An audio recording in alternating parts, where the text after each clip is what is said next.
Get started. Please remain seated the entire time that we are moving. Please keep those arms inside the vehicle at all times, and please watch out for some low-hanging tree branches on some of the side streets.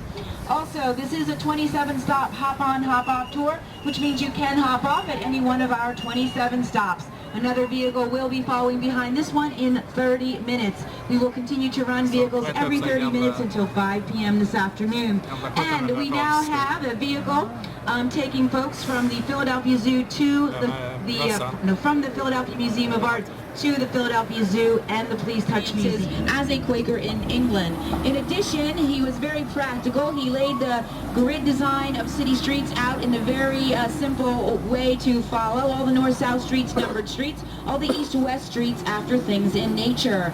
On the right-hand side here, the intersection, catty corner to the dry cleaning sign, embedded in the brick there on the building, the old Sassafras Street sign. He named this street Sassafras after the sassafras tree. But we know that this street is now called Race Street. So how did that happen? Well, the story goes, boys used to come down here to engage in all sorts of illegal activity, most notably illegal horse racing. So in order not to give themselves away, they wouldn't say, meet me on Sassafras. They'd simply say, meet me on Race Street. And it eventually stuck. Not the only street whose name did change. On our left now, we have the Benjamin Franklin Bridge. It does connect Philadelphia to Camden, New Jersey. A two-level bridge. That upper level is for pedestrians. It's a pedestrian walkway up there. So you see those people walking, jogging across the Benjamin Franklin Bridge to New Jersey.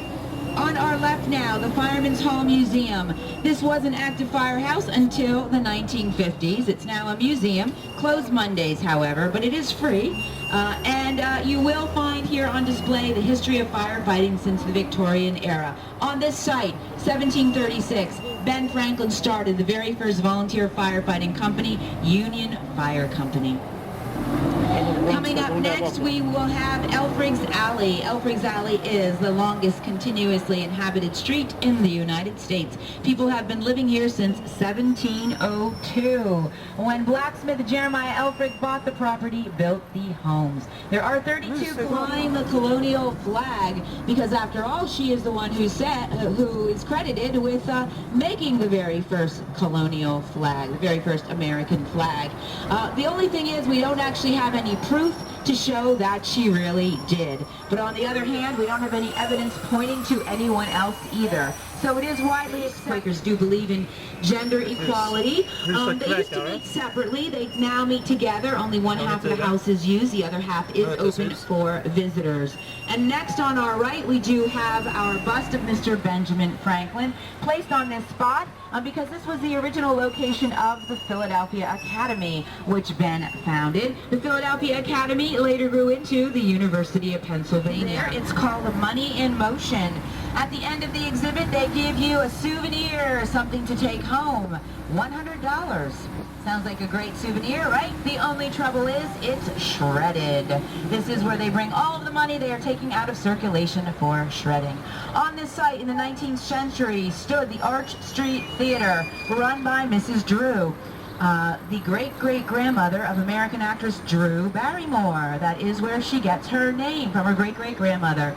Through the traffic light, now you can see the whole Philadelphia city skyline. There is Mr. William Penn on top of the clock tower. The building behind him with the steeple, that is Liberty One. That is the very first building to be built taller than Mr. William Penn in the city skyline. That building didn't go up until 1987. So had you visited the city prior to 87 and looked up, all you would have seen was Mr. William Penn. But now we are heading into Chinatown, and Chinatown here in Philadelphia does rank among the top 5 in the country. Chinese immigrants began living here in the 1860s when they first came to help build America's railroads. We do have our stop number 5 here for Chinatown. Anyone hopping off here in Chinatown today? No one hopping off, LeVay, no one hopping off. As we make our way through this traffic light, please look to your right. You will see the Chinese Friendship Gate. The Chinese Friendship Gate, the very first annual auto show. It's really, really big. Takes up 3 full city blocks. On our left now, we have Reading Terminal Market. Reading Terminal Market. This was intended to be built by the time of our first centennial in 1776. We'll talk a little bit more elaborately about that in just a second. But before that, if you look to your left, you're going to see a brick building. That brick building is known as Macy's now, but it's formerly known as the John Wanamaker Department Store. John Wanamaker Department Store. If anybody knows, you look like you know something about John Wanamaker. You know anything about John Wanamaker? He has two children that contributed to Philadelphia as well, who hopefully will see some. His name is Mr. Alexander Milne Coleman. So every single one of these sculptures that are done lining the City Hall itself, he physically put those together himself. That is what you're looking at, is a complete man's life's work is putting together all of those pictures up there. Now, while we're here at the light, something I think is really cool. If you look across the street, there's a lot of different types of artwork. For example, you see Benjamin Franklin working at his printing press on the ground right in front of us on the right across the street on Kennedy Boulevard. You also see a stone fixture that looks like bodies kind of molded. Another piece of that, you're going to see a guy walking down the street. It looks like he's waving to taxi. He's actually waving to people. It's Frank Rizzo.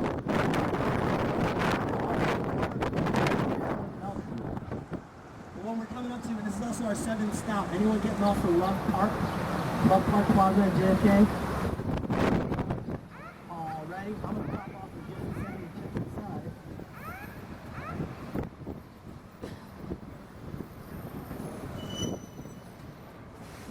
Alright.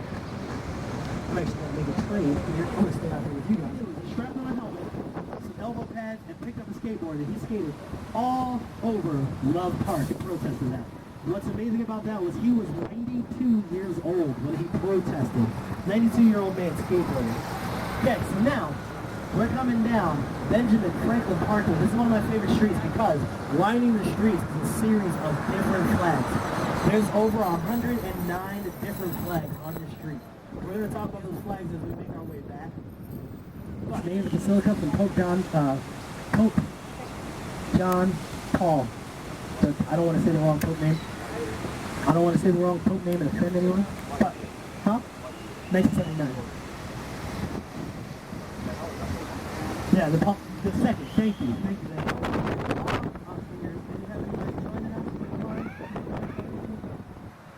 Barnes Foundation is pretty cool. It is our largest collection of impressionists, post-impressionists, and early forms of modern art. I always have trouble saying early forms of modern art because at that rate, isn't it not modern art anymore? It's just like an outdated form of it. But we got a couple people that some Philly natives, and he is also a Philly native. You're going to see a home on the left that is very familiar. This home was in the movie The Sixth Sense with Haley Joel Osment, and the famous birthday party scene that was shot in that very mansion. Now, another reason that that mansion is famous, this was owned by the Bergdahl family. The Bergdahl family is a very famous Philly company. But now, when we're making our way up in that, is every time they collected a prisoner,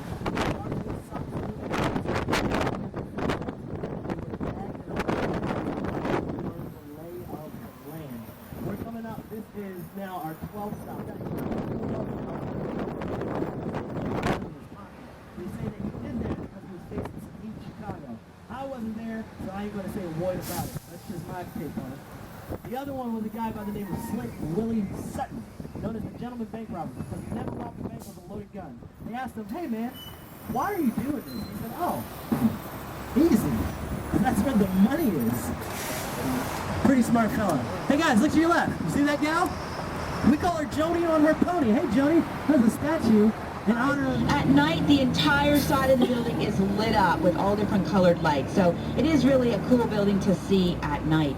And we are on Eakins Oval. We are named for Philadelphia artist Thomas Eakins, best known for his very controversial painting, 1875, The Gross Clinic. It depicted a surgery in progress. In fact, he tried to enter it into the art exhibit at the World's Fair Memorial Hall, and he was declined. They would not accept it. They said it was much too much for the Victorian sensibilities of the time. So now we are back on the Benjamin Franklin Parkway. It is lined by all of these flags. What do all of these flags mean? Well, all of these flags represent all the nationalities of people that now come. Coming up next on our right, we are approaching the Franklin Institute. The Franklin Institute is a science and mechanical arts museum founded here in Philadelphia Philadelphia in 1832, and it does pay tribute to Mr. Benjamin Franklin, of course, as we know, an inventor among other things. Not only did he invent the lightning rod here in Philadelphia, he also invented bifocal glasses. So two things he invented, still Vatican splendors. That'll run from September through February as well. And this is our stop 17 for the Franklin Institute. Anyone want to hop off? Okay, we've got some folks hopping off.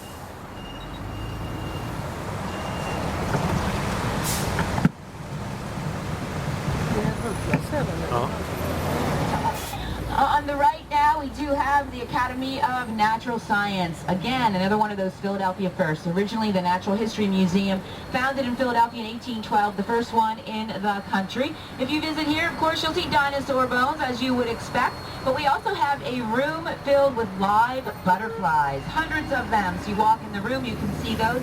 We also have artifacts from the Lewis and Clark expedition in here as well. Next is our stop 18 for the Four Seasons Hotel. We do have someone hopping off, Leve, we do.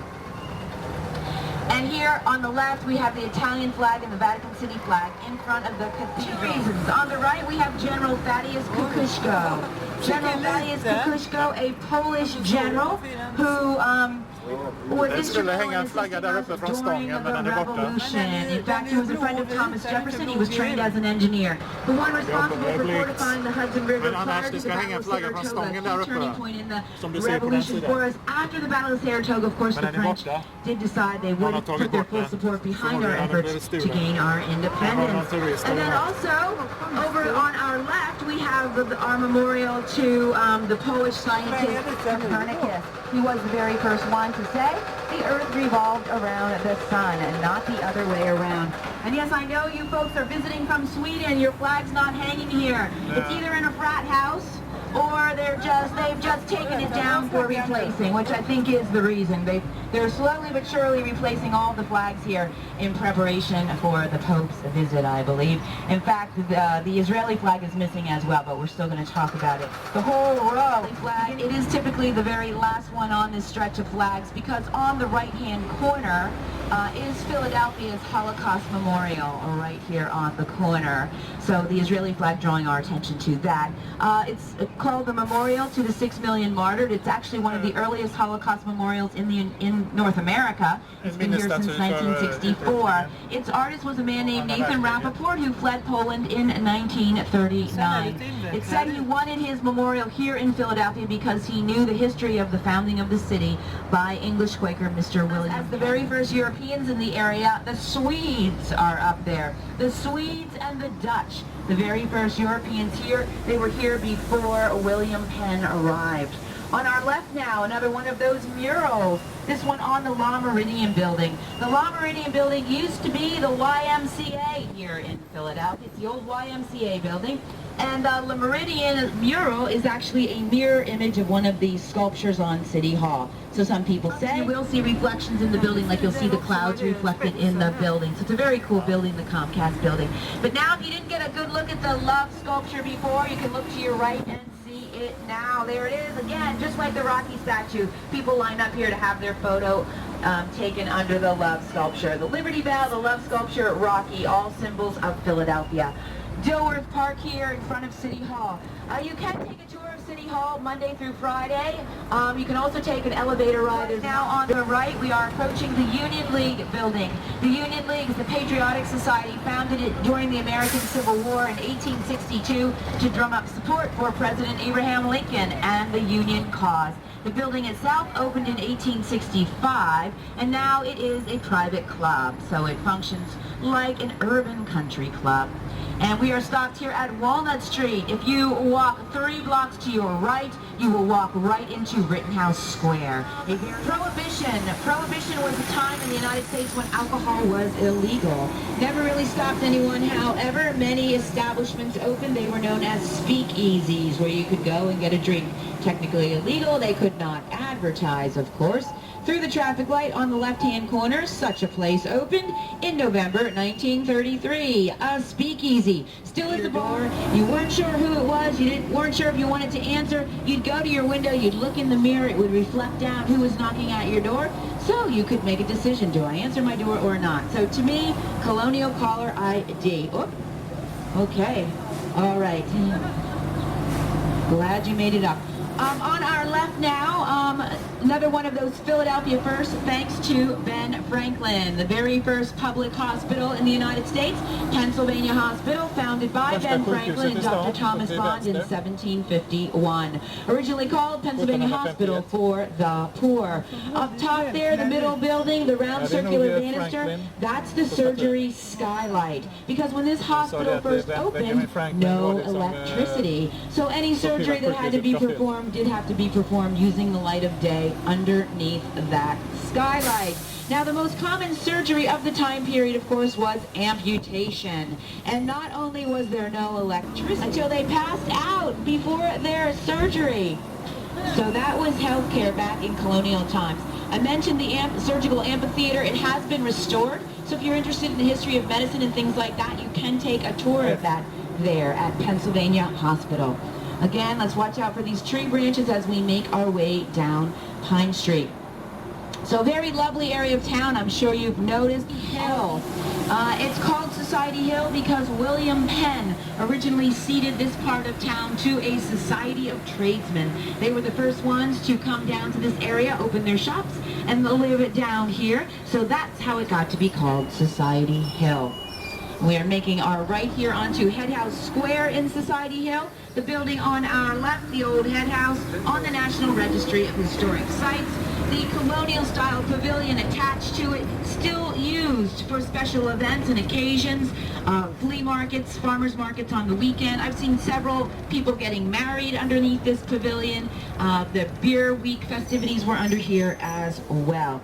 But now we are heading down to Cedar Street. At least that's what Mr. William Penn originally called it in his grid design of city streets, renamed South Street. And now it's famous as South Street. And this is our stop number 22. Anybody hopping off here for South Street today?